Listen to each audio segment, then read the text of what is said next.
அது 4-5 வருஷம் ஆகுது கல்யாணம் பண்ணி. ஒரு குழந்தை கூட இல்லாம இருக்குது. ஏய், நீ ஏன் உங்க மாதிரியா இருக்கிற? என்ன இருந்தாலும் அவங்க சொல்லிட்டு உண்மைதானே. உனக்கு அறிவு இருக்கா இல்லையா? இப்படியா யோசிப்ப நீ? எனக்கு ஒரு பிள்ளை இருந்துச்சுன்னா என்னை அம்மானு கூப்பிடும். ஆனா அதான் இல்லையே. காலை பூரா அப்படிதான் போல நானு. இந்த மாதிரி யோசனையில இருந்து எப்பதான் வெளியாக போறீங்க? முன்ன மாதிரி பொம்பளை பிள்ளைங்க பாரு சொல்றேன். அம்மாங்கிறது என்ன நினைச்சுட்டு இருக்கிற? ஒரு பிள்ளைய பெற்று எடுத்துட்டா அம்மா ஆயிருவாங்க. கிடையாதுக்கா. உணர்வு ஒரு பொண்ணுக்கு இயற்கையாவே உணர்வுகள் இருக்கு. என்ன பொறுத்த வரைக்கும் நீ அம்மா தான் உணர்வாக. இன்னைக்கு எப்ப கிடைக்கணுமோ நீயும் நானும் மனசு வச்சா மட்டும் பத்தாது.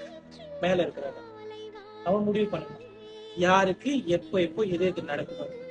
நான் சொல்றேன் நம்பி கூடிய சீக்கிரமாவே உனக்கும் நீ ஆசைப்பட்ட மாதிரி நடக்கும். உனக்கு மட்டும் இல்ல உன்ன மாதிரி ஏங்கிக்கிட்டு இருக்கிறாங்களே உங்களுக்கும் தான்.